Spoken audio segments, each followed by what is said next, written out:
केजरीवाल जी, आपको आखिर गरीबों से नफरत क्यों है? 5 लाख रुपए का बीमा हेल्थ कवर अगर किसी को दिया जा रहा है तो एक गरीब तबके को दिया जा रहा है, लेकिन मैं आपको सहाय नहीं करता। जो कहते थे कि बिहार और उत्तर प्रदेश के लोग 500 रुपए का टिकट कटा के आते हैं, यहाँ इलाज करवा के चले जाते हैं। लेकिन आपको मैं बताना चाहता हूँ, जो केंद्र सरकार के जो हॉस्पिटल यहाँ चल रहे हैं, चाहे वो लेडी हार्डिंग हो, चाहे वो एम्स के संस्थान। बात की जाती है स्कूल की, तो स्कूल के लिए भी यहाँ सेंट्रल गवर्नमेंट के अंडर भी स्कूल आते हैं, स्टेट गवर्नमेंट के अंदर भी आते हैं। अस्पताल की बात की जाती है तो बहुत से हॉस्पिटल जैसे एम्स वगैरह वो सेंट्रल गवर्नमेंट के अंडर आता है। इस वक्त ये लोग कहते थे आपके विधायक आपके द्वार, अब सांसद जी जो स्वाति मालीवाल जी है, अब मैं कहना चाहता हूँ आपकी सांसद आपके विधायक के द्वार। जो साइंटिफिक तरीका आप पीसी करके बताते थे, पराली को खाद बनाने की योजना बतलाते थे, वो तरीका गए तो गया का। नमस्कार दोस्तों, तो बीते त्योहारों के दिन 3-4 दिनों के बीच में ही पीएम मोदी का जो बयान आया था, उसके ऊपर मैं आपसे कई वीडियो ऑलरेडी शेयर कर चुका हूं, जो उन्होंने आयुष्मान के ऊपर बात कही।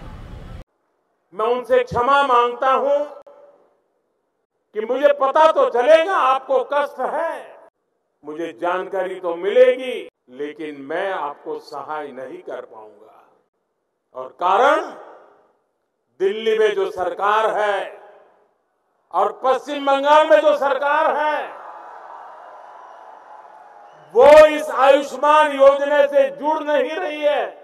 कि दिल्ली की सरकार हुई और बंगाल की सरकार आयुष्मान कार्ड को लागू ना करके मुझे बुजुर्गों की, आप लोगों की सेवा करने के मौके से वंचित कर रही है। और इस तरीके की चीज़ें कह के एक तरह से भाव करने वाली बात, और ये समझने की कोशिश कर रहा हूँ। मैं आज कई लोगों से बात कर चुका हूँ, जो जैसा कि बता रहा हूँ कि आखिर दिल्ली सरकार, खासकर केजरीवाल साहब कहते हैं कि जी एलजी हमें काम नहीं करने देता, और इधर पीएम एक मंच से कहते हैं कि जी दिल्ली सरकार मेरी स्कीम को रोकती है। और कहीं ना कहीं इस चीज़ से त्रस्त परेशान जनता है। तो समझने की कोशिश करते हैं आखिर चल क्या रहा है। हमारे साथ जुड़ गए पोदार साहब। हाँ जी, तो आपने सुना इन बयानों को, और मैंने कई लोगों से आज बात कर ली।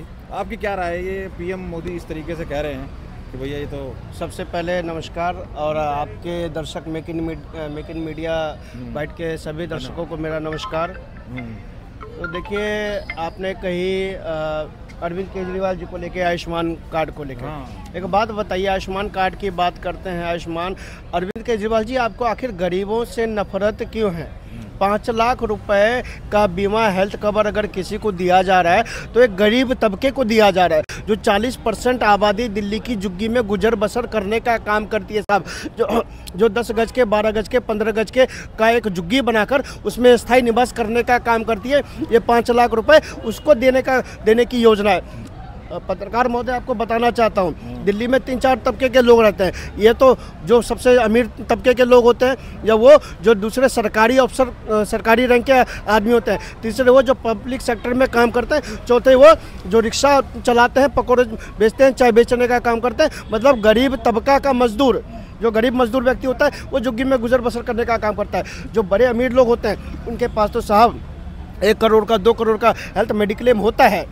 जो सरकारी अफसर वो तो कह रहा है कि करोड़ों का इलाज मैंने फ्री कर रखा है, तुम्हारी स्कीम में क्यों चलाऊं? मैं तो करोड़ों का इलाज फ्री है यहाँ पे, यूपी बिहार के आते हैं। आप छोड़ दीजिए, जाकर देखिए दिल्ली सरकार के अस्पताल को चेक कीजिए कि कहाँ पर करोड़ों का इलाज मुफ्त है। आप जाकर दिल्ली सरकार के अस्पताल को चेक कीजिए। वही अरविंद केजरीवाल है ना, जो कहते थे कि बिहार और उत्तर प्रदेश के लोग 500 रुपए का टिकट कटा के आते हैं, यहाँ इलाज करवा के चले जाते हैं। लेकिन आपको मैं बताना चाहता हूँ, जो केंद्र सरकार के जो हॉस्पिटल यहाँ चल रहे हैं, चाहे वो लेडी हार्डिंग हो, चाहे वो एम्स के संस्थान हो, वहाँ जाकर देखिए कितनी भीड़ है। और आज वहाँ के हॉस्पिटल का उपचार ही नहीं, वहाँ पे दवाइयाँ भी सुलभ मिलती है और इलाज भी बेहतर होता है। अगर आप दिल्ली सरकार के अस्पतालों की बात करें तो जाकर देखिए, जहांगीरपुरी का अस्पताल अगर देखना हो तो जाकर देखिए क्या किस स्थिति में वहाँ के अस्पताल है। तो भाई साहब, बद से बदतर हालत अगर किसी के हैं तो अस्पतालों के हैं। गरीब आदमी के 5 लाख रुपए जो उनके हक के मोदी जी पूरे देश में देने का काम कर रहे हैं, उस हक को रोकने का काम किया, उनके सुविधाओं को, इलाज को रोकने का काम किया। 70 साल के जो बुजुर्ग होते हैं, पत्रकार महोदय, जो अपने परिवार बुजुर्ग होने के बाद वो अपने परिवार के ऊपर आसरा नहीं बनना चाहते, उनके लिए मोदी जी ने 5 लाख रुपए का एक पैकेज देने का काम किया। उस बुजुर्ग के पैकेज तक को रोकने का काम किया। अरे साहब, ऐसी क्या आपत्ति थी, ऐसी क्या दिक्कत थी? आप कम से कम बुजुर्गों तक के लिए तो आयुष्मान कार्ड योजना लागू कर दीजिए। अरे जो गरीब तबका जो झुग्गी में गुजर बसर करता है, उनके लिए तो लागू कर दीजिए। सिर्फ एक छोटी सी राजनीति के लिए, सिर्फ एक दिल्ली की सत्ता के लिए, एक कुर्सी के लिए आपने इस चीज़ को रोके रखा। कहीं गरीब आदमी 5 लाख का लाभ न उठा ले और वो गरीब आदमी जब लाभ उठाएगा उसका आशीर्वाद देने का काम मोदी को करेगा। कहीं वो आशीर्वाद मोदी के पास न चला जाए, सिर्फ इसलिए अपने रोकने का काम क्या, शर्म आनी चाहिए आपको। ये तो गंदी राजनीति है दोस्तों, इसमें कोई नो डाउट, इसमें कोई शक नहीं है। आप अगर आप दिल्ली के हैं तो आपको पता होगा, नहीं तो अगर बाहर के हैं तो मैं आपको बता दूं, जब बात की जाती है स्कूल की, तो स्कूल के लिए भी यहाँ सेंट्रल गवर्नमेंट के अंडर भी स्कूल आते हैं, स्टेट गवर्नमेंट के अंदर भी आते हैं। अस्पताल की बात की जाती है तो बहुत से हॉस्पिटल जैसे एम्स वगैरह हुआ सेंट्रल गवर्नमेंट के अंडर आता है। उसी तरीके से सारी चीज़ें इस तरह यहाँ पे बांटी हुई हैं, लेकिन आपने कभी इस तरीके की बात नहीं सुनी होगी। और जिस तरीके से अब इन्होंने कहा कि भैया इससे कोई फ़ायदा नहीं है, तो भैया फ़ायदा नहीं है तो नुकसान क्या है। आप देखिए फूड कॉर्पोरेशन ऑफ इंडिया, जो अनाज की बात कही जाती है, पूरे हिंदुस्तान में जो अनाज बांटा जा रहा है गरीबों को, वो सेंट्रल गवर्नमेंट की एजेंसी जो है फूड कॉर्पोरेशन ऑफ इंडिया, वहीं के उसी के थ्रू सारे डिस्ट्रीब्यूशन होती है। और आप देख रहे हैं स्टेट में बट रही है, लेकिन उसके ऊपर भी राजनीति केजरीवाल साहब ने की। क्यों?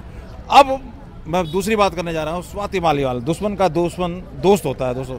तो जिस तरीके से ये स्वाति मालीवाल इस बार आईना दिखा रही है और कहा जाता है कि अपना घर का भेदी लंका है, और जिस तरीके से एक एक चीज़ें इतना एक्टिव तो अपने साथ बीच की नजर नहीं आया दोस्तों। इसमें इसके बारे में क्या कहोगे? एक एक चीज, चुनाव के वक्त ये लोग कहते थे आपके विधायक आपके द्वार। हाँ। अब सांसद जी जो स्वाति मालीवाल जी है, अब मैं कहना चाहता हूँ आपकी सांसद आपके विधायक के द्वार। दरवाजा बंद कर लिया क्या? जनरली तो गार्ड वार्ड बुलाओ इनको, कुछ तो पानी इनको भी भेंट दे। आप पीछे से हट जाओ ना, क्योंकि आपके विधायक के दरवाजे खुलते नहीं। आपके मंत्री रास्ता भूल चुके हैं, आपके जो मुख्यमंत्री है, जो मंत्री है, वो रास्ता भटक चुके हैं, क्योंकि उनको भैया जनता का रास्ता पता नहीं है, जनता का रास्ता मालूम नहीं है। इसलिए स्वाति मालीवाल जी ने आपकी सांसद होने के साथ साथ आपके द्वार पे दस्तक देने का काम किया। और द्वार पे साहब दस्तक की नहीं, जो कोको कोला अरविंद केजरीवाल जी हर टूटी में भेज रहे हैं, उस कोको कोला के साथ वो पहुंचने का काम करिए। जो गंद दिल्ली में फैलाने का काम किया, उस गंद को दिखाने का काम कर रही है। याद कीजिए एमसीडी का चुनाव, याद कीजिए एमसीडी का चुनाव, किस तरह से अरविंद केजरीवाल जी कूड़े का पहाड़ दिखाते थे, कितनी गाड़ियां उन्होंने लगा दी थी, उस पर छोटा छोटा कूड़े का पहाड़ दिखाया था, पूरी जनता को दिखाया कि ये देखिए कूड़े का पहाड़ हम खत्म करेंगे। आप चले जाइए भलसवा, आप चले जाइए गाजीपुर, आज के यूं के यूं कूड़े के पहाड़ पर है। अगर आपको देखना हो तो स्वाति मालीवाल का ट्विटर अकाउंट खोल के देखिए, कितने कूड़े के पहाड़ वो रोज दिखाने का काम करती है। आपकी सांसद होकर आपको एक्सपोज करने का काम अगर कोई कर रहा है तो स्वाति मालीवाल जी करिए। जनता जवाब देगी, जनता जवाब देगी। और मैं कहना चाहता हूँ ये स्वाति मालीवाल को हल्के में मत लीजिए साहब, ये आने वाले भविष्य का एक चेहरा है अरविंद केजरीवाल। पर ये कहा जा रहा है पुदार साहब कि बीजेपी के साथ साथ सांसद कभी एक्टिव नहीं दिखाई दिए, नहीं तो इतनी बुरी हालत हो जाती है इनकी। इस तरीके से बीजेपी के सांसद ने क्यों नहीं करते नजर आए जो ये करती नजर आ रही है स्वाति मालीवाल? ये बीजेपी के सांसदों से पूछिए क्यों नहीं करते। सही बात है, ये बीजेपी के सांसदों से पूछना चाहिए आखिर ये क्यों नहीं कर पाए। लेकिन मैं आपको फिर बताना चाहता हूँ, अरविंद केजरीवाल की काट अगर कोई है तो स्वाति मालीवाल है। और आने वाले 2025 में देखिएगा कुछ ना कुछ एक जलवा दिखने वाला है, कुछ ना कुछ एक जादू होने वाला है। और कह रहे हैं आप वाले कि बीजेपी की है, बीजेपी के चल रही है। भैया देखिए बीजेपी की पूरी जनता है। आप कहते हैं ना कि जो बीजेपी को वोट दे रहे साहब, 2024 के लोकसभा चुनाव में गठबंधन करने के बाद, खटाखट योजना देने के बाद, लॉलीपॉप योजना देने के बाद जनता ने बता दिया, जनता ने बता दिया, जनता ने जता दिया, जनता ने दिखा दिया कि हम बीजेपी के हैं। क्योंकि आपने कहा था जेल का जवाब देना, और जेल का जवाब जनता ने वोट से दिया, कमल का वोट दबाकर, कमल का बटन दबाकर कि भैया हम अरविंद केजरीवाल जी के समर्थक नहीं है, हम भ्रष्टाचार के समर्थक नहीं है। आपने जो झूठे लॉलीपॉप देने के काम किए, आज देखिए दिल्ली पॉल्यूशन से त्राहिमाम कर रही है, पॉल्यूशन से ये मैं देख रहा हूँ जगह जगह कूड़े के ढेर। अरे साहब एक बात बताइए, इस पराली का जो साइंटिफिक तरीका था वो तरीका कहाँ गया? पंजाब चुनाव से पहले जो साइंटिफिक तरीका आप पीसी करके बताते थे, पराली को खाद बनाने की योजना बतलाते थे, वो तरीका गया तो गया कहाँ? वो गया तो गया कहाँ? और उस पर चर्चा कौन करेगा, उस पर चिन्हित कौन करेगा? आपके पास तरीका था, आपके पास साइंटिफिक तरीका था, आप पराली को खाद बनाने वाले थे, वो आखिर गया गायब कहाँ हो गया? क्या फिर से उसे पंजाब के एलजी ने या दिल्ली के एलजी ने चुराने का काम किया? अगर चुराया है तो अरविंद केजरीवाल जी बुलाइए मेक इन मीडिया वालों को और प्रेस कॉन्फ्रेंस कीजिए कि कहिए हमारा जो साइंटिफिक तरीका था वो एलजी साहब ने चुरा लिया है, और एलजी साहब दे नहीं रहे। वो तो देख ले रहे हो यूट्यूबर कौन है, वो तो वहाँ पे उससे भी झगड़ा कर रहे हैं। अरे सर एक बात बताइए, कूड़े के पहाड़ हटाने की बात आपने करी, पत्रकार महोदय आप ही लोग तो जाते हो पीसी में, आप ही लोग तो जाते हो, आप जाकर देखिए ना किस तरह से कूड़े के पहाड़ जो के तो खड़े हैं। आप जाकर देखिए ना आज पोल्यूशन से किस तरह से दिल्ली दर बदर हो रही है। आज जाकर देखिए ना खुले हवा में सांस लेना कितना दूभर हो रहा है। अरे साहब, पटाखों पर बैन लगाते हो, पटाखों पर आपने बैन लगाया, लेकिन अपनी कमियां आप नहीं छुपा पाए। जगह कूड़े के ढेर, जगह जगह कूड़े के ढेर पे आप देख सकते हैं। आप दिल्ली में रहते हो दोस्तों, कहीं भी आप निकल जाइए किधर भी, आपको कहीं ना कहीं कूड़े के ढेरों में सुलगती हुई धुआं निकलता हुआ नजर आता है, जो कि इस चीज़ को और बढ़ाता है और दम घोटू हो जाता है।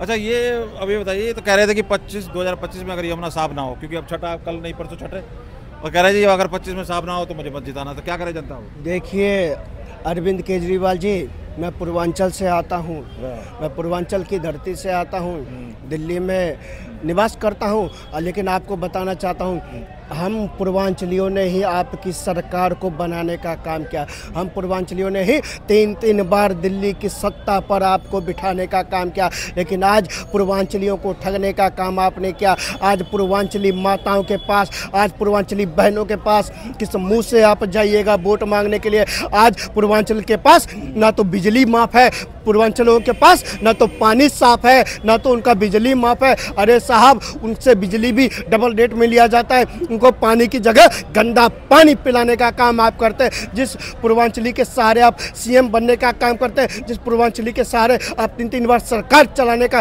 काम करते हैं, उस पूर्वांचली को आपने कहा था कि मैं यमुना में डुबकी लगाऊंगा। अरविंद केजरीवाल जी, किस मुंह से आप जाइएगा? आप जाकर देखिए कालिंदी कुंज में किस तरह से झाग पे झाग निकल रहा है। उनको केमिकल मार के उसको सब किया जा रहा है, उनको खत्म कर रही। जो हमारी माताएं बहनें, जो पूर्वांचल की माताएं बहनें उसमें डुबकी लगाएगी, उसमें डुबकी लगाएगी। जब हम सूर्यदेव को आचमन करेंगे तो साहब उस गंदे पानी से हम सूर्यदेव को आचमन करेंगे। अरविंद केजरीवाल जी, आप जनता का ही नहीं, आप भगवान का भी शराप लेने का काम कर रहे हो। आप हिंदुत्व का शराप लेने का काम कर रहे हो और जनता जवाब देगी। पूर्वांचल ही आपके राजनीति का सूर्यास्त करने का ठान चुका है। आपकी राजनीति का अगर कोई सूर्यास्त करेगा तो पूर्वांचल समाज करेगा। ये वही पूर्वांचल है जिसने आपको 3 बार सत्ता में बिठाया। अब आपके राजनीति का सूर्यास्त का समय आ चुका है। मैंने एक पोस्ट देखी, पता नहीं मीम थी या क्या था, कि वहाँ बता रहे हैं कि पाकिस्तान के अंदर रिकॉर्ड तोड़ 1900 कुछ पार हो गया AQI लेवल, वो भी हिंदुस्तान को जिम्मेदार ठहरा रहा है। वो भी क्या इन्हीं से ज्ञान लिया गया उसने? देखिए हर कोई ज्ञान लेगा। मैं फिर से कहना चाहता हूँ, कांग्रेस हो चाहे आप हो, इनके झूठे वादे इतने होते हैं, इतने इन्होंने झूठे वादे कर दिए जो पूरा करना नामुमकिन है साहब।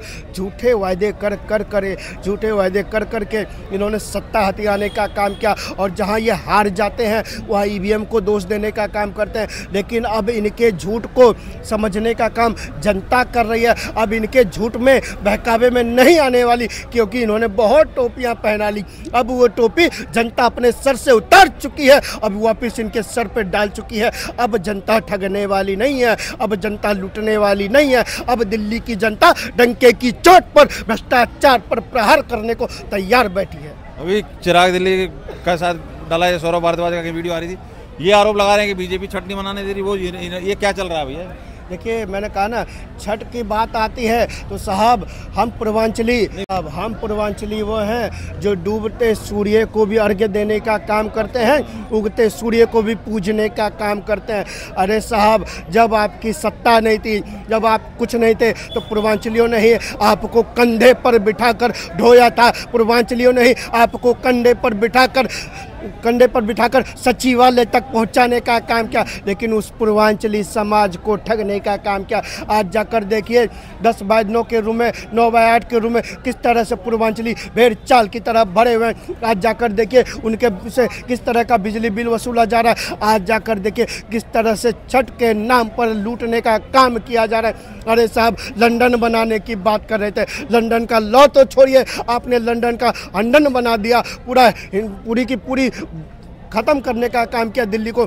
साहब, छठ की बात करें तो कहीं किसी तरह की कोई व्यवस्था नहीं है। लेकिन मैं आपको बताना चाहता आज मैं भारतीय जनता पार्टी के दिल्ली प्रदेश के अध्यक्ष वीरेंद्र सचदेवा जी और भारतीय जनता पार्टी पूर्वांचल मोर्चा के प्रदेश अध्यक्ष संतोष ओझा जी और हमारे दिल्ली के लेफ्टिनेंट गवर्नर साहब का शुक्रगुजार करता हूं, उनका धन्यवाद करता हूं, अभिवादन करता हूं कि लेफ्टिनेंट गवर्नर साहब के बल पर आज दिल्ली की सरकार को झुकना पड़ा और छठ की छठा के लिए छठ की छुट्टी घोषणा करनी पड़ी। अरविंद केजरीवाल को झुकना पड़ा, इसलिए तो कहते हैं झुकता है तानाशाह झुकाने वाला चाहिए। बहुत बहुत धन्यवाद पोदार साहब अपनी बात रखने के लिए। तो आपने देखा जिस तरीके से राजनीति चल रही है दिल्ली के अंदर और जिस तरह से आरोप पे आरोप लगाने की लोगों से बात करना बहुत जरूरी था और मैंने बहुत लोगों से बात की। आप कहाँ तक सहमत हैं जरूर कमेंट करता है। बहुत बहुत धन्यवाद।